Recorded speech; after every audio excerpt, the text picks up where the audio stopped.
ಪದ್ಧತಿ ದಿನಾಚರಣೆಯನ್ನು ಆಚರಿಸ್ತೀವಿ. ಅದೇ ಮೊದಲಾಗಿ ಇದರ ಉದ್ದೇಶ ಏನಪ್ಪ ಅಂತಂದ್ರೆ ಬಾಲ ಕಾರ್ಮಿಕ ಪದ್ಧತಿಯನ್ನು ನಿರ್ಮೂಲನೆ ಆಗಬೇಕು. ಅದು ಆಮೇಲೆ ನಮ್ಮ ಮಕ್ಕಳು ಏನಪ್ಪ ನಮ್ಮ ದೇಶದ ಒಂದು ಭವಿಷ್ಯದ ಆಸ್ತಿ ಹಾಗೂ ಮಕ್ಕಳು ನಮ್ಮದು ಇವತ್ತಿನ ಮಕ್ಕಳು ನಾಳಿನ ಒಂದು ಪ್ರಜಾವ ಆಗಬೇಕು ದೇಶದ್ದು. ಅದೇ ರೀತಿಯಾಗಿ ಬಾಲ್ಯಾವಸ್ಥೆ ಹಾಗೂ ಕಿಶೋರಾವಸ್ಥೆಯ ಕಾರ್ಮಿಕ ಪದ್ಧತಿಯ ಮಕ್ಕಳನ್ನು ದೈಹಿಕವಾಗಿ, ನೈತಿಕವಾಗಿ, ಮಾನಸಿಕವಾಗಿ ಹಾಗೂ ಒಂದು ಶೋಷಣೆಗೆ ಒಳಪಡಿಸಿ ಅವರ ಶಿಕ್ಷಣ ಮತ್ತು ಸರ್ವಜನಿಕದ ಪ್ರಗತಿಯ ಅವಕಾಶಗಳನ್ನು ತಡೆಗಟ್ಟುವುದು. ಅದೇ ರೀತಿಯಾಗಿ ಶಿಕ್ಷಣ ವಂಚಿತ ಹಾಗೂ ದುಡಿಮೆಯಲ್ಲಿ ತೊಡಗಿರುವ ಮಕ್ಕಳನ್ನು ಒಂದು ರಾಷ್ಟ್ರದ ಮುಖ್ಯವಾಹಿನಿಗೆ ಕರೆತರಲು ಸರ್ಕಾರ ಮತ್ತು ಸರ್ಕಾರೇತರ ಸಂಸ್ಥೆಗಳಾಗಿರ್ಬೋದು ಸಂಘಟಿತರಾಗಿ ಪ್ರಯತ್ನಿಸಬೇಕಾಗಿದೆ. ಅದೇ ರೀತಿಯಾಗಿ ಉಚಿತ ಶಿಕ್ಷಣ ಮತ್ತು ಪ್ರತಿಭೆಗಳ ಹಕ್ಕು, ಅದೇ ರೀತಿ ಇವೆಲ್ಲ ಶಿಕ್ಷಣವನ್ನು ದೊರಕಿಸಿಕೊಡುವುದು ನಮ್ಮ ಪ್ರತಿಯೊಬ್ಬರ ನಾಗರಿಕರ ಕರ್ತವ್ಯವಾಗಿದೆ. ಅದೇ ರೀತಿಯಾಗಿ ನಮ್ದು ಏನ್ ಪದ್ಧತಿ ಬಾಲ ಕಾರ್ಮಿಕ ಪದ್ಧತಿಗೆ ಏನ್ ಕಾರಣಪ್ಪ ಅಂತಂದ್ರ ಸರ್ ಹೇಳಿದ ಡೀಟೇಲ್ಸ್ ಆಗಿ ಹೇಳಿದ್ದಾರೆ. ಬಡತನ ಆಗಿರ್ಬೋದು, ಒಂದು ಶಿಕ್ಷಣದ ಕೊರತೆ ಆಗಿರ್ಬೋದು, ಒಂದು ತಂದೆ ಕುಟುಂಬದ ಸಮಸ್ಯೆ ಆಗಿರ್ಬೋದು, ಇನ್ನಿತರ ಸಮಸ್ಯೆ ಇದಾವೆ. ಆ ಸಮಸ್ಯೆಯಿಂದ ಮಕ್ಕಳ ಕೆಲವೊಂದು ಪರಿಣಾಮ ಬೀರ್ಬೋದು.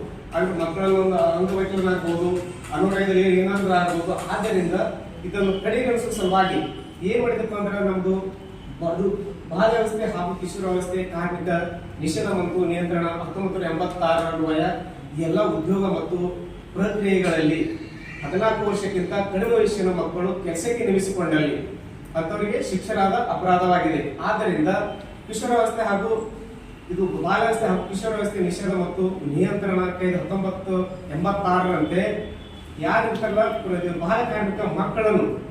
ಬಾಲ ಕಾರ್ಮಿಕ ಮಕ್ಕಳನ್ನು ಯಾಕೆ ಇದು ಕೆಲಸಕ್ಕೆ ನೇಮಿಸಿಕೊಂಡಲ್ಲಿ ಅಂತ ಮೊದಲ ಅಪರಾಧಕ್ಕೆ ಮಾಲೀಕರಿಗೆ 6 ತಿಂಗಳಿಂದ 2 ವರ್ಷದ ಜೈಲು ಶಿಕ್ಷೆ ಅಥವಾ 20,000 ರಿಂದ 50,000 ದಂಡ ವಿಧಿಸಬಹುದು ಅಥವಾ ಜೈಲು ಶಿಕ್ಷೆ ಎರಡೂ ಕೂಡ ಅವಕಾಶವಿದೆ.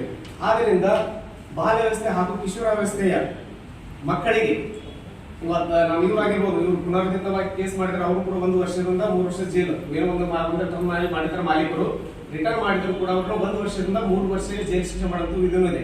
ಅದೇ ರೀತಿಯಾಗಿ ತಂದೆ ತಾಯಿ ಇರ್ತಾರಲ್ಲ, ಅವರು ಕೂಡ ಮಕ್ಕಳಿಗೆ ದುಡಿಯಲು ಪ್ರೋತ್ಸಾಹ ಮಾಡ್ತಿದಿಲ್ಲ, ಅವರನ್ನು ಕೂಡ ಶಿಕ್ಷೆ ಮಾಡಕ್ಕೆ ಅವಕಾಶ ಇದೆ. ಆಮೇಲೆ ಅವರನ್ನು ಕೂಡ ದಂಡ ಹಾಕುವಂತ ವ್ಯವಸ್ಥೆ ಕೂಡ ಸ್ವಲ್ಪ ದಂಡ ಹಾಕ್ಬೋದು ನಾವು.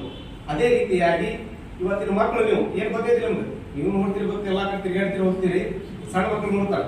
ಅದ್ರಿಂದ ಸರ್ ಹೇಳಿದ್ರು 1098 ಎಲ್ಲೇ ಇರ್ಲಾಕ ನೀವೇ ನಿಮ್ ಫ್ರೆಂಡ್ಸ್ ಇರ್ಬೋದು, ಸ್ಕೂಲ್ ಹೋಗಿ ಕಾಣ್ತಾರೆ ನಿಮ್ಗೆ ಕಂಪಲ್ಸರಿ 1098 ಅವ್ರು ಕಾಲ್ ಮಾಡ್ತಾರೆ ಅಂದ್ರೆ ಎಲ್ಲೇ ಒಂಥರ ಮಕ್ಕಳು ಇದ್ರು ಅವರನ್ನ ನಾವು ಇದು ಮಾಡ್ತೀವಿ, ಸೇವ್ ಮಾಡ್ತೀವಿ. ಮಕ್ಕಳನ್ನ ಕರ್ಕೊಂಡು ಅವ್ರಿಗೆ ಶಾಲೆಗೆ ತರಿಸಂತ ವ್ಯವಸ್ಥೆ ಮಾಡ್ತೀವಿ.